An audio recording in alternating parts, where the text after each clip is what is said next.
afraid. Before. Okay. Hello. You got me for a few minutes while AJ takes care of necessary requirements in the changing room. Over to the floor for questions. Hello. Yeah, I was going to ask the same, which is give us your reaction to the fight and what do you make? Yeah, I think that obviously there was a huge amount of pressure on him tonight. I could see that in the changing room. The camp was 5 weeks, maybe a little bit more for Dillian Whyte, completely different style. And when we made the selection of opponent on Sunday or Monday, there was the concern that, you know, Helenius is tall, it's a different style to Dillian Whyte, but when we looked at the other options, no one was similar to Dillian in style. So I think we knew that it would take a few rounds to break him down. Did it take one or two more than expected? Maybe, but he was difficult to land the right hand on, and I'm just pleased that he finished it in the way he did, because I think obviously, you know, it's easy to criticise if the fight starts going longer and he doesn't let that right hand go, but with a knockout of the year, pleased, relieved, and ready to move forward. Yeah, I know you're unlikely to sort of criticise your market with fights, but 3 rounds they started doing it's a bit oral round. Yeah, I mean, I just think that everybody's talking about, oh, AJ's, you know, not the same fighter, he's lost his killer instinct. So it kind of like, just that noise makes people have that reaction quicker. And I think when you've shown that in the last couple of fights, maybe, people maybe do that 3 or 4 rounds quicker than they should do. I mean, to do it after 2 or 3 rounds is almost quite strange. But also people want to see the old AJ. The old AJ was just an inexperienced guy who didn't really know what he was doing, but had to fight like that because he didn't know how to break an opponent down, didn't know if he could go the distance.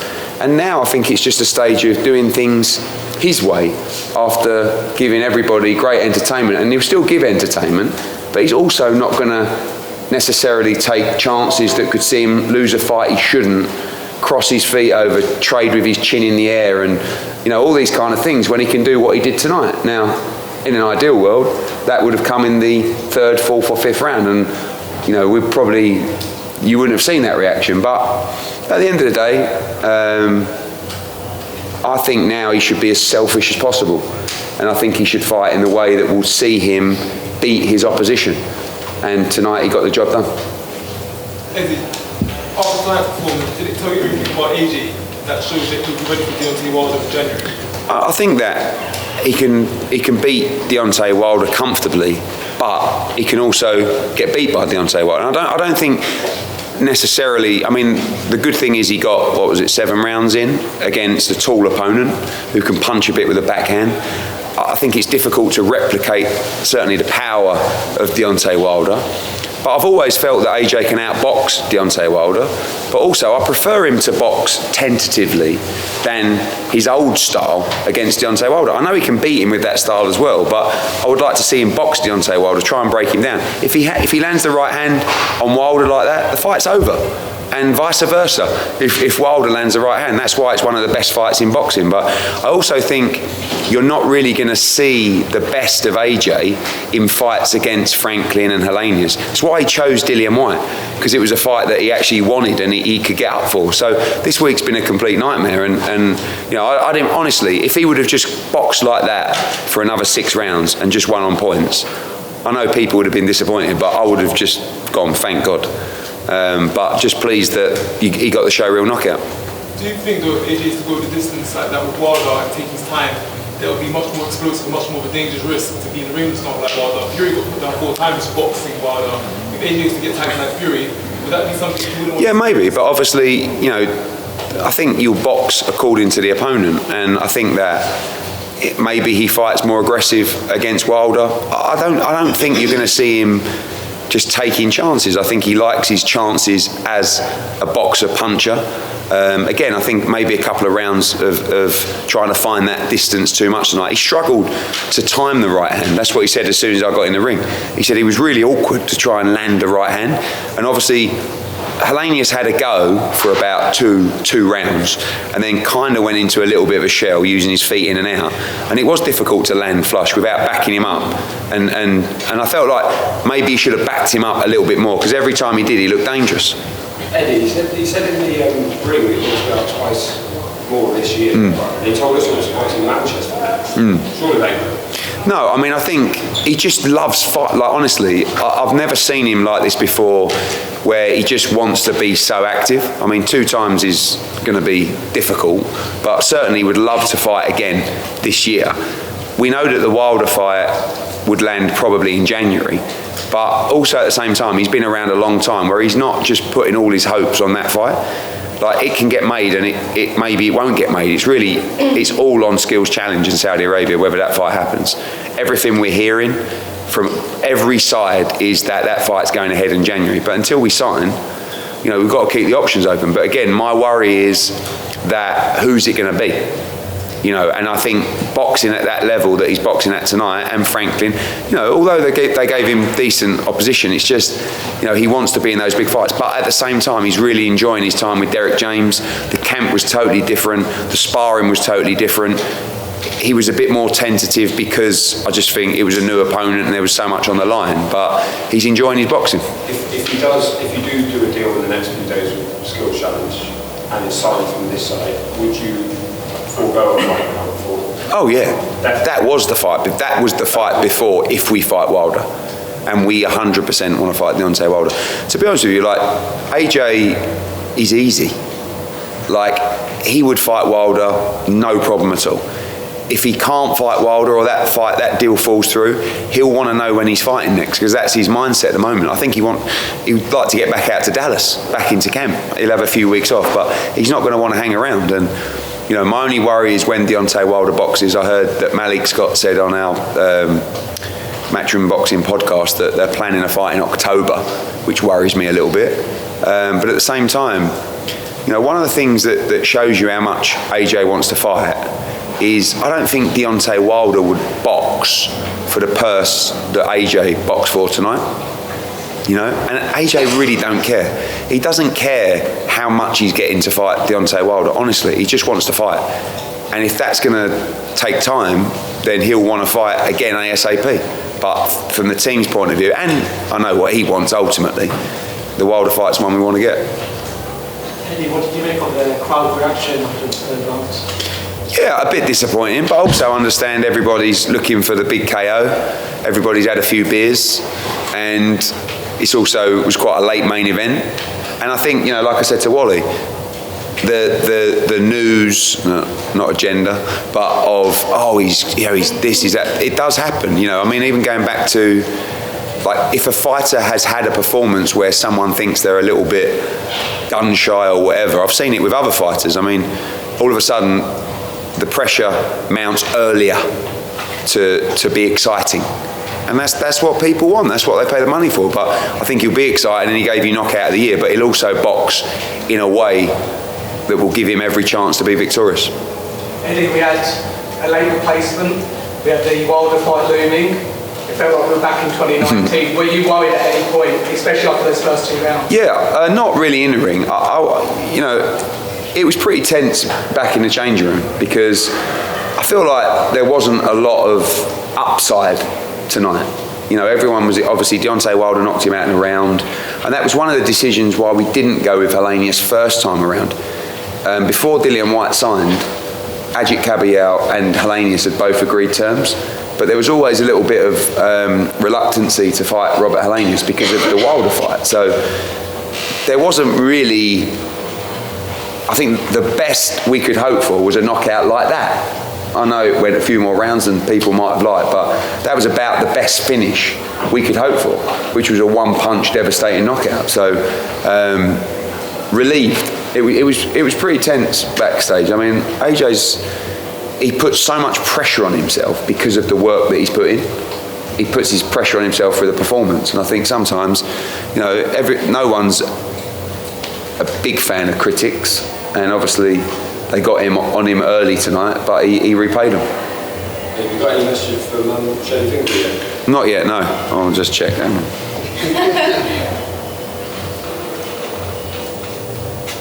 Yes. Congratulations. That was it. My pal. Oh, and as he said, this thing where it all goes with confetti everywhere as well. Didn't know that. Yeah. Showing my age, didn't know that happened. Yeah. But, what? Just I got a funny story about Shelley Finkel. We was at this JD Sports after hours. I told you the story, didn't I? Yeah. And people were queuing up to it was like a Q&A for photos and stuff like that. And this guy came up to me, a short fella with glasses on. I guess he was like in his 50s. And he came up to me and he said, "Do you know who my hero is?" And I'm thinking like Anthony Joshua, Muhammad Ali, Sugar Ray Leonard. I went, "No, who?" He said, "Shelley Finkel." And I thought it was a wind-up. And he went, "He's my absolute idol." And I went, "All right, mate, have a nice night." And off he went. Look, it was a bit random, but I actually get on very well with Shelley now. And look, they want the fight. Of course, it's a huge money fight. They think they can win the fight. And, they'll be pushing Skills Challenge as well to try and get it done from their end. What's the whole of that right now? Nothing really. I mean, it's a huge amount of money. And they want to get the timing right. There was talks of December 26. Obviously, a lot of the talks was about this double header, which has obviously lost pace now. So Joshua Wilder would headline, and I guess Usyk against Hrgovic could also feature on the card as well now, subject to the Dubois fight. So no real delay. Just I think they wanted to get tonight out of the way. I mean, they weren't over the moon when we chose Dillian Whyte, but talks kind of stopped about a month ago, 3 weeks ago, because they wanted them to resume after August 12th. Eddie, a huge knockout for AJ tonight. How much do you need for his confidence if he does go into this fight? Yeah, I think it's always good to finish a fight like that. I think if it would have gone to points, there would have been criticism. I'm sure there'll still be some criticism as well. But I think when you have a finish like that, it's good for the mojo. And I think, obviously, seeing the numbers already virally, that's what you want. As a promoter, as a broadcaster, as a fighter, for his profile, for his confidence. Great to win a fight like that, and it was a devastating knockout. Do you think for his age he relies on his corner a lot more than he probably should for a boost of his confidence? I always want him to believe in himself, as much as he can, and maybe sometimes he doubts himself a little bit. I think maybe that can come with worrying about criticism too much, and actually, he doesn't read criticism from necessarily the fans, but he reads it from his peers, I think, and the industry.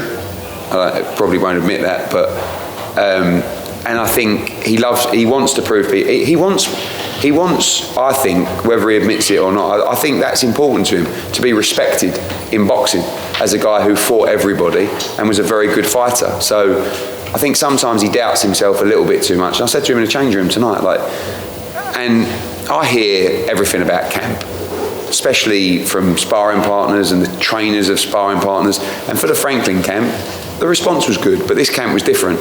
He was hurting sparring partners. He looked fantastic in training camp, and everyone was excited.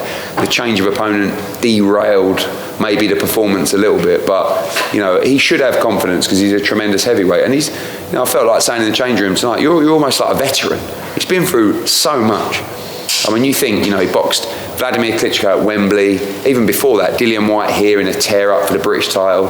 Klitschko at Wembley, unification at Millennium Stadium, Povetkin at Wembley, got stopped by Ruiz at Madison Square Garden, had to go to Saudi Arabia to rematch him and win.